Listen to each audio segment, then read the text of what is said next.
Greetings once again. For those that do not know me, I don't think I know everyone here today, or I don't know who's on Zoom. My name is Michael Yoshii. I'm a retired clergy. Can you hear me now? Yes? Okay. I'm on this mic here. Okay, let's test it again. Can you hear me okay? We're good? Okay. They're controlling it in the back room, the Wizard of Oz back there. Anyway, so again, my name is Michael Yoshii. I'm retired United Methodist clergy. I retired 4 years ago. I had served in the Alameda community for 32 years over at Buena Vista United Methodist Church, our neighboring congregation just a few blocks away. And when I retired, our protocol is you don't go back to your congregation to allow the new pastor to develop their relationships with people. And so I landed here for my charge conference, and so this has been my home church since my retirement. Interestingly, though, today probably would be my last Sunday with you because the new pastor there, Watanak Hang, has invited me to come back to Buena Vista after what I call my 4-year exile, so that he's invited me to be the pastor emeritus there since I had served there for so many years. I had initially retired. It was more, my intention was because I had a grandson who was about 1.5 years old at that time, and so that was what I was doing, to spend some time with him and family and really prioritize that. And then somehow, people find out you're retired. Next thing you know, I had 3 other grandchildren born about 1.5 years ago, 18 months ago, and so we had our hands full.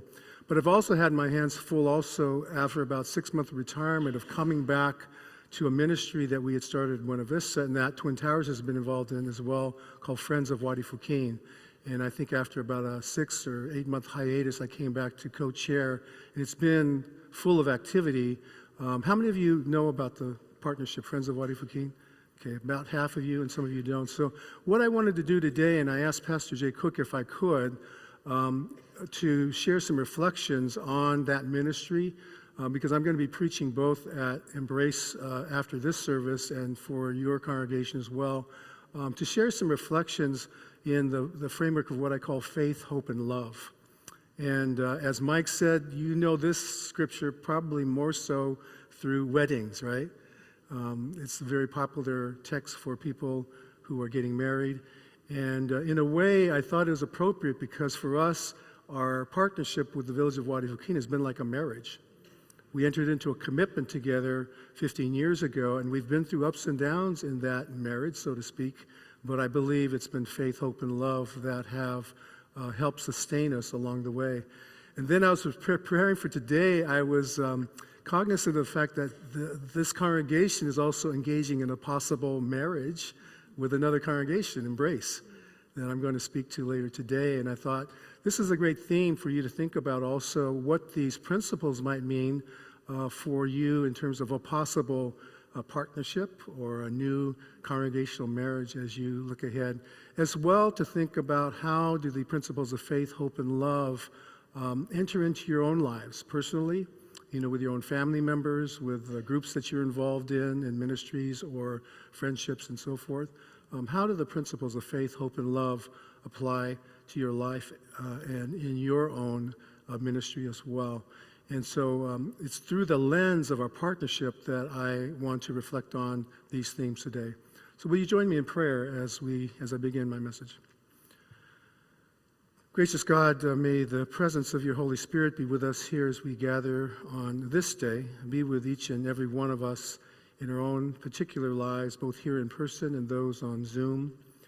And we just ask that you be with us in guiding the words of my message, and also in the receptivity and in the hearing of the word, not only for this day, but in the ways in which we share our processing of the word in our lives, individually and collectively as well. In the name of Jesus Christ, we pray. Amen. So for those of you not familiar, I want to look at some slides of the village itself first. And this is Wadi Fukien, spelled in different ways if you Googled it. It's a small agricultural village. If we look at the next couple of slides, we'll see the beauty of this farming culture and village. You'll see here the map of the West Bank, which shows you, I think, two-thirds of the way down, you can see Jerusalem there, and then Bethlehem. And Wadi Fukin in the next slide is a close-up where the Bethlehem district. You see the arrow, the blue arrow pointing to the green line, and to the left or the west is Israel, the state of Israel as we know it, and that the green line is the internationally recognized boundaries between Israel and the Palestinian territories. And to the right, you see the beige Bethlehem municipality, but Wadi Fukin is right there on the green line and in the Bethlehem district. So again, here are some slides that just show you the beauty of the village and what it looks like. Even these were taken this past spring and sent to me by our partners. Beauty is still there, natural water springs. The ecology of the village is just beautiful. And here are farmers shown working in their land. And this slide really looks at the sense of harmony with the land that for me is very similar to Native Americans here in our own country.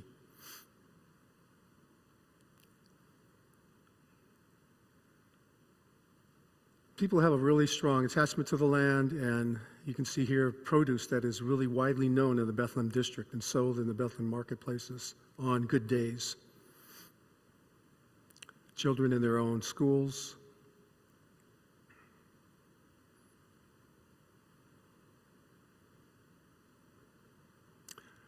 And here's a photo of Fami Manashra, who actually hosted me and a number of Methodists in 2006 for a homestay at his home as we went for a conference for United Methodists who came from across the country to descend upon Bethlehem for a conference at that particular time. I had a chance to stay there with about 7 or 8 other people in his home.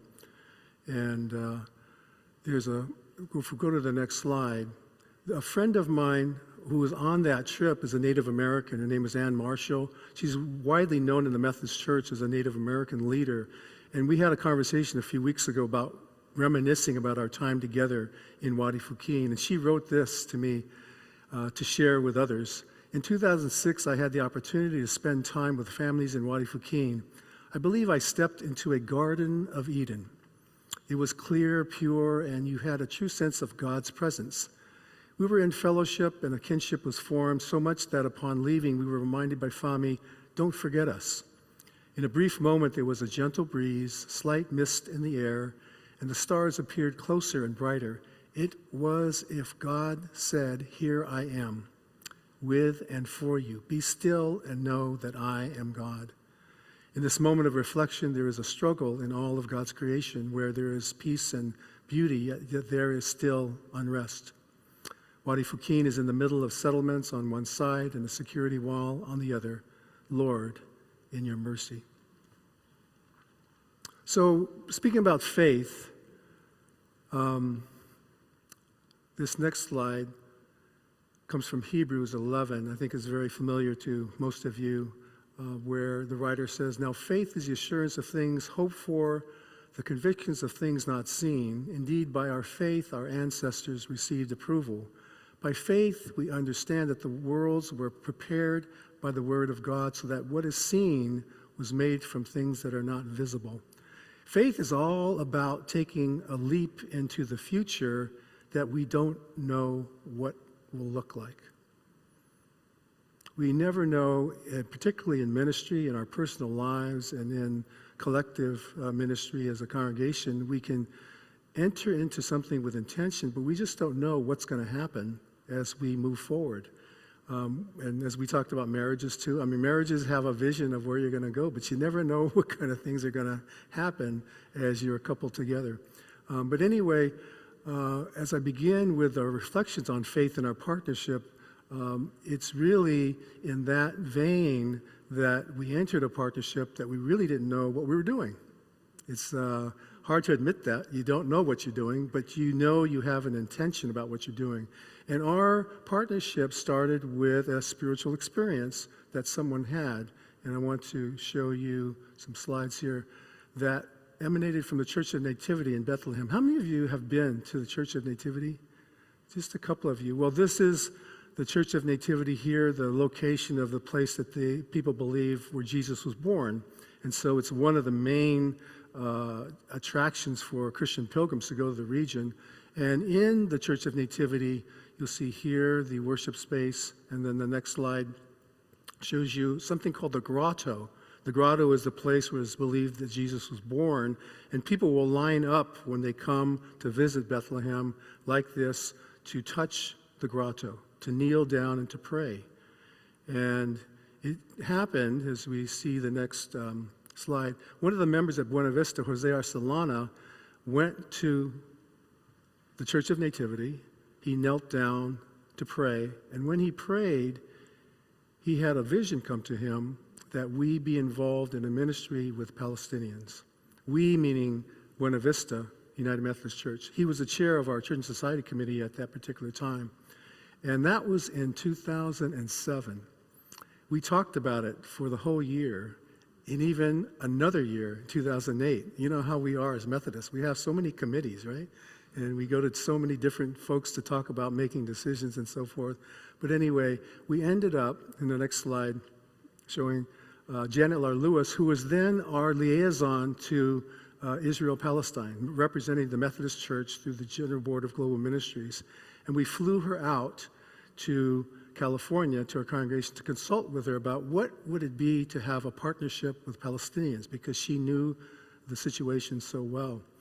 And it's interesting about, as we share faith, I wanted to share a story about Janet, because Janet had gone earlier in her life to Palestine in the 1990s. And when she went there, as she was leaving, she had this voice say to her, "You have to come back." And she fought it. She had gone through a divorce, was raising her kids, had just left a job, and it just didn't make any sense at all. And then she had this vision of seeing a man with a beard, with a twinkle in his eye, as she explained it. She didn't know him at the time, but as she struggled with this calling to go back to the region, she ended up making the decision to go back, packed her bags, and somebody arranged for her to meet with Abuna Shakur up in the Galilee area. We had a very nice ministry there around that region. And when she came to the space where he was at, he greeted her and said, "Are you the Methodist?" And she says, "Yes." And she says, "Your father, you're Abuna Shakur." And she looked at him with his beard and twinkle in his eye and said he was the person that she saw in that sort of dreamlike vision.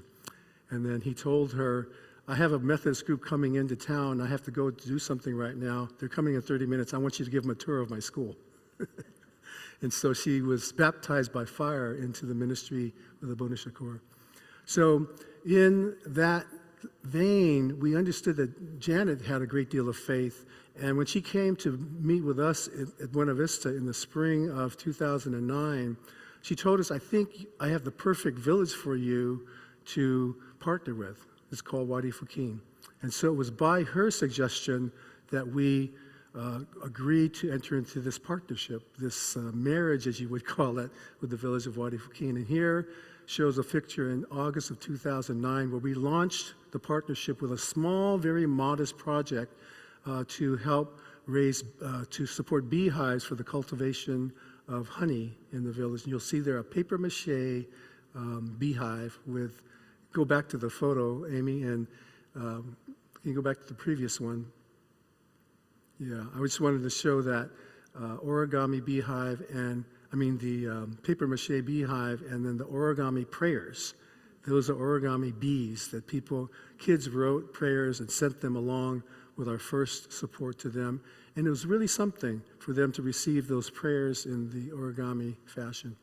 Okay, and we move on and we see our logo for Friends of Wadi Fukin and what we decided to do, if we go back to the last slide, community development projects to support, to commit to taking trips every year to the region to bring people there, and then to do advocacy as well when was called upon. Here are the photos of the beehives. And as we move on,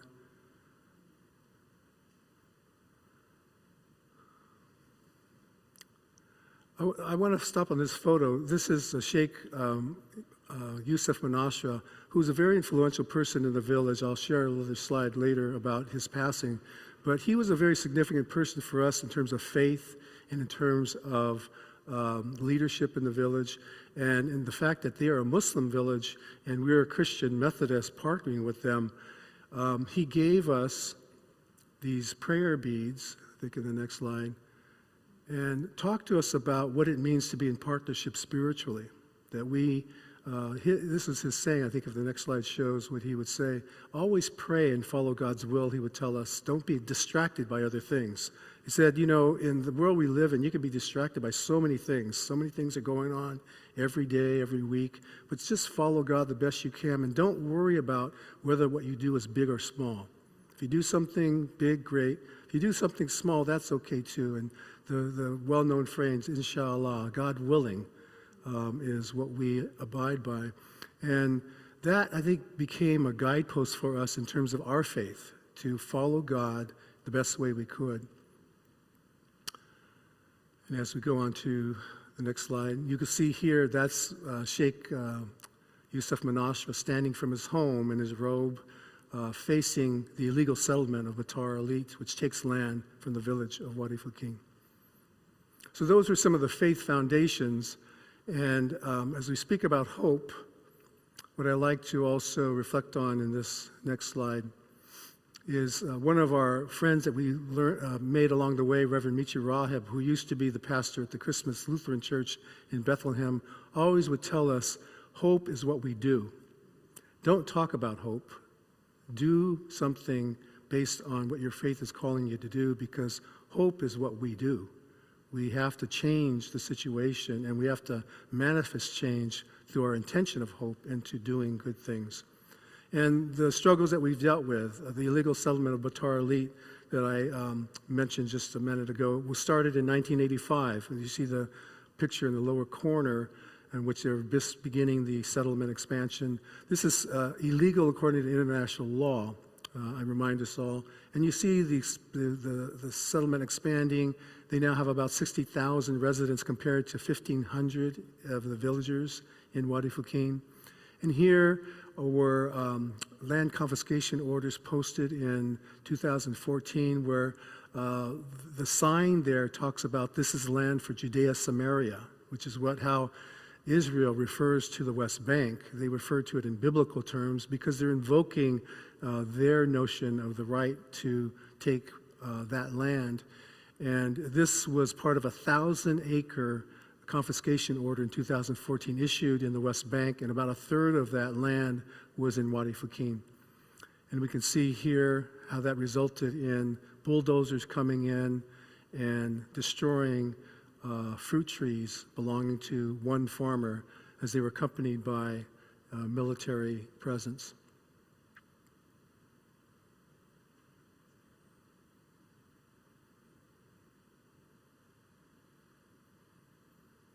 And feeling hopeless in that situation, some of our partners said, we have to do something to resist this land takeover.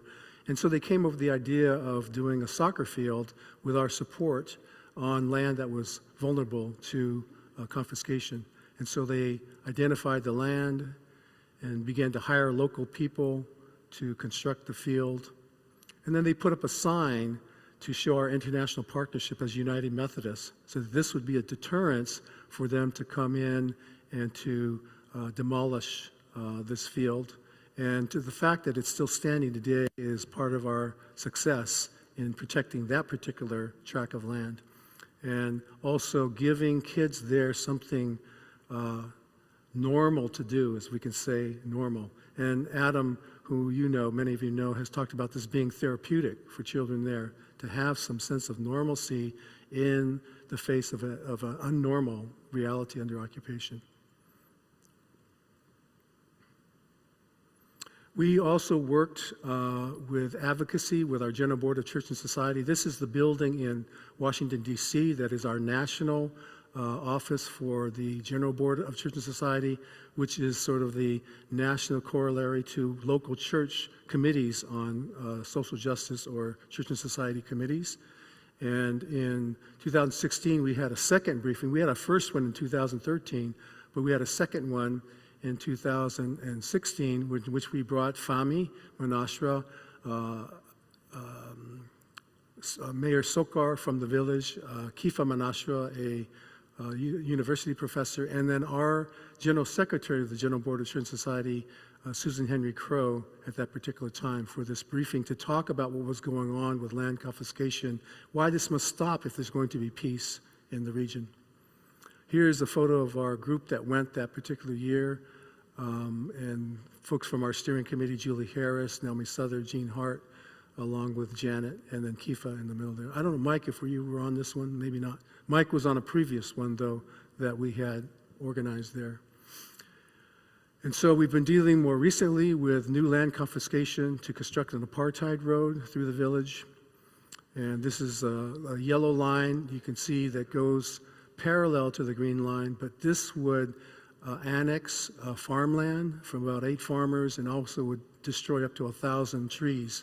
You can see here what's going on is demolition of farmers' olive trees. This is not related to that particular land confiscation proposal, but are other demolitions that have been going on since the time of the announcement of that confiscation. This photo, though, shows olive trees that are being marked in that area where they plan to build that road.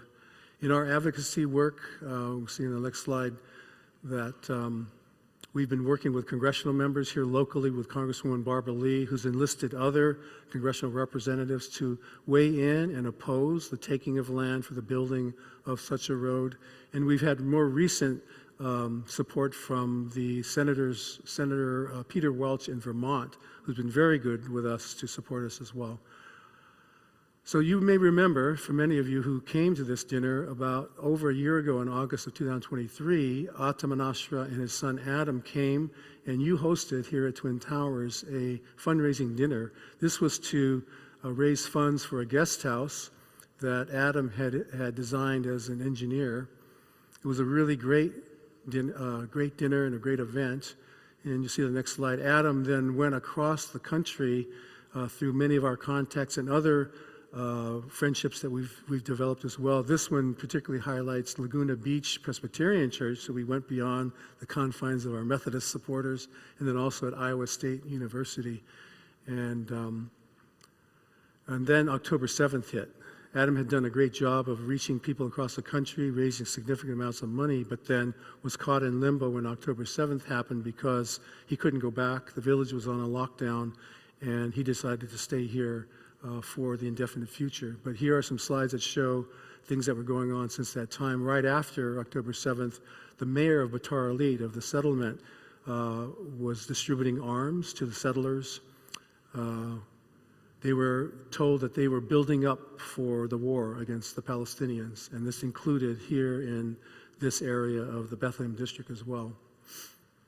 And you can see here in November of a year ago, just about a year ago, during the olive harvesting, soldiers came in to harass people who were harvesting their olive trees, took away their olives, took away all of their tools, and even beat up one of the persons there. Habes Menashe is related to Adam and Fahmy. And then a couple weeks later, they came in with bulldozers and demolished 2 homes and a marble factory. You can see here these very disturbing photos of the destruction that's gone on in the village during this time.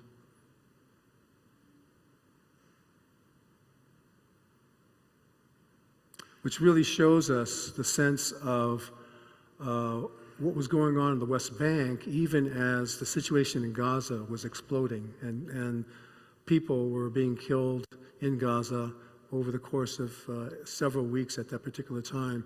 And what did we do here? Many of our folks were engaged in ceasefire call and in public witness and protest. You can see here Pastor Emily, if you go back to that photo, please, Amy. Pastor Emily and Pastor Pam Kurtz from the Berkeley Methodist United Church are there. I think Ken Schoon's right there in that photo as well, Deacon Ken.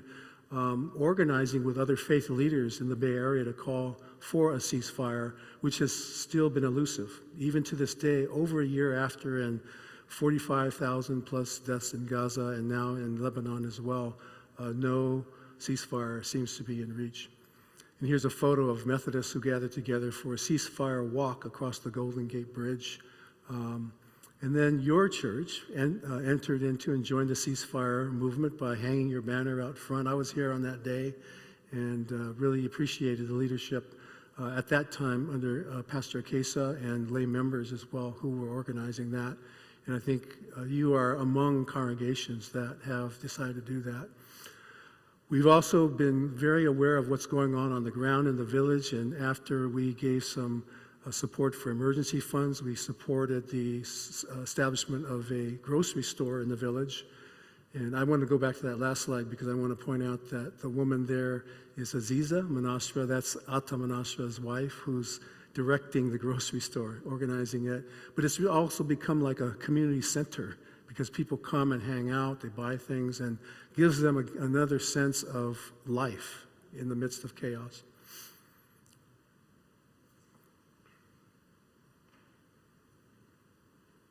So these are things we've been doing in the name of hope, things we've tried to do, and where the window opens that we can do something, we try to always take that opportunity.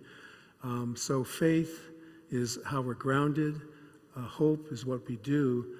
But love, I believe, is so important as we've evolved in this marriage, so to speak, and what it means to be in human relationships with other people, grounded in love. And so here's where I want to reflect on trips that we've taken to the region. This was the first one in 2010. And then in 2012, you see the man with the long beard there and the twinkly eyes. That's Abuna Shakur. This group met with him in 2012 when he was the archbishop in the region for the Melkite Church. And this one was in 2013. And then this next one was in 2014. You can see Mike there that was in this trip as well. He's wearing the same shirt today. Did you know that? You were going to wear the same shirt today? Okay. Can you stand up for everybody? Okay. So, but what I wanted to show you in that 2014 pilgrimage, the next slide, please. Yusuf Manastra, when I came to their home, our group came to the home, he came and sat me down and he took off his abaya. It's what you call the cloak. And he proceeded to put it on me, took his headdress off and put that on me as well. And I was quite dumbfounded. And for me, this was a profound gesture on his part that I couldn't quite grasp or understand. And it felt, I'll tell you, like Judith, it felt to me almost as powerful, probably maybe even more powerful than when I was ordained. And I had the bishop's laying of hands upon me because there was such a visceral feeling and connection. But I was told later that this was about trust for your group, that we can trust you now, and that we're in this relationship where we feel this deepening sense of love for one another and connection, because we know that when you say you'll do something, you do it. Because there's so many other people who will visit, and they'll say they'll come back, and they'll say they'll do something, then you never hear from them again. But it was kind of a bonding. It was almost like our marriage ceremony, but in a way. So I share that because there's a sense of deepening love for us and our partners that has developed over time, and this was a significant one for me personally, but I think others in the group, like Mike and Emily and others who are on our steering committee, will have their own stories of faith and love and hope that they can tell as well. We go to the next slide. Yusuf Manastra passed away in 2017, and there was a sense I had that when he gave that abaya, his time was coming, you know, and I think we can all feel that among people we love and we care about when the journey may be coming to an end. This was his time in 2017. You can see the throngs of people that came to his funeral, and you can also see here Janet hugging his wife, Fatima, and sharing her condolences with them because Janet was still in the region there. And I think all of you know this so well. When you lose someone, it's almost as if your love deepens for that person. When you love someone, whether they're passing slowly because of an illness, of cancer, or even if it's something that happens suddenly, in our grief is also a deep love that we share. And that love doesn't go away after the person's gone. The love actually can even grow even stronger.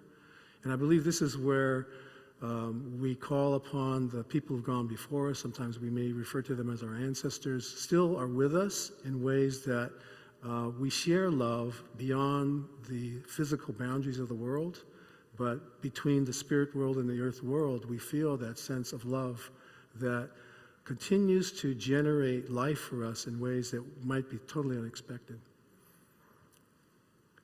So we've developed a memorial scholarship in Menashe's name in order for us to have funds, for us to bring people from there to here, and also for us to have people from here go.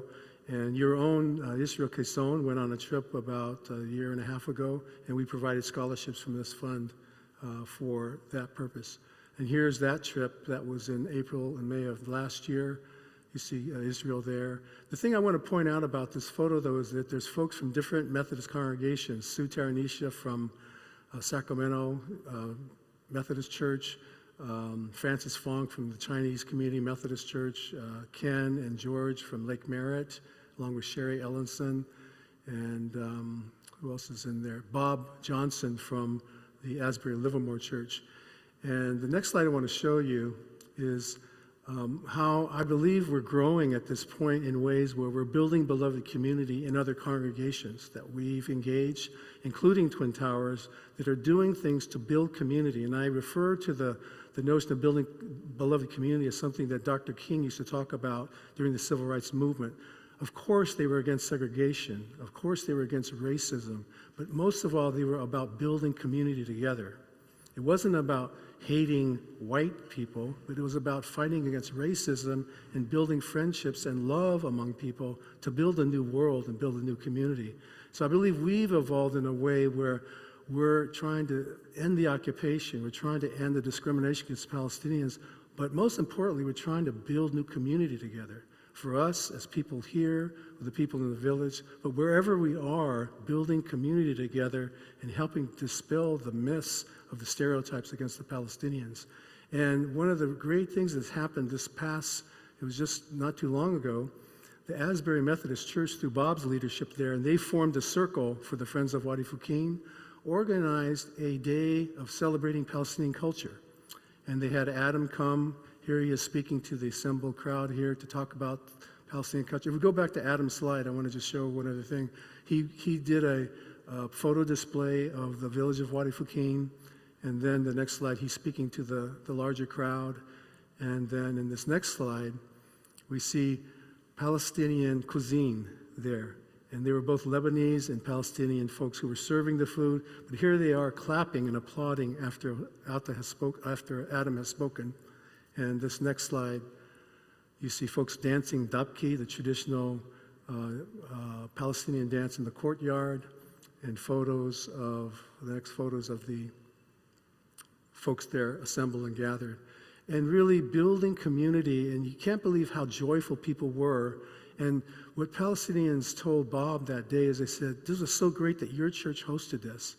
If we did it, public wouldn't come.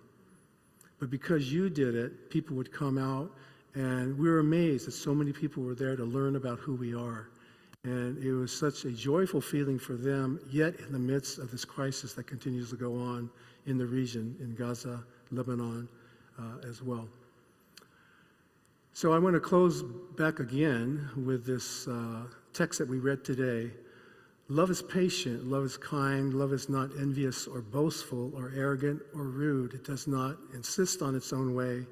It is not irritable. It keeps no record of wrongs, does not rejoice in wrongdoing, but rejoices in the truth.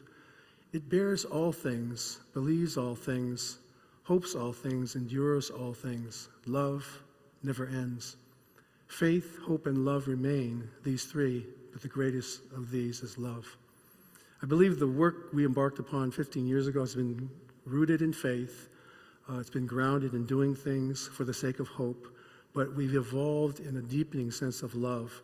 Love with our partners, love with our partnering congregations and love wherever we're going to share our common humanity with one another. And so that's what I commend to you as well. And thank you, Twin Towers, for being part of that story and part of the ministry that we've had together. We're giving instructions if you'd like to do some donations to Friends of White River King. We're always doing campaigns, but we'll bring that back up later too if you need to. Thank you so much.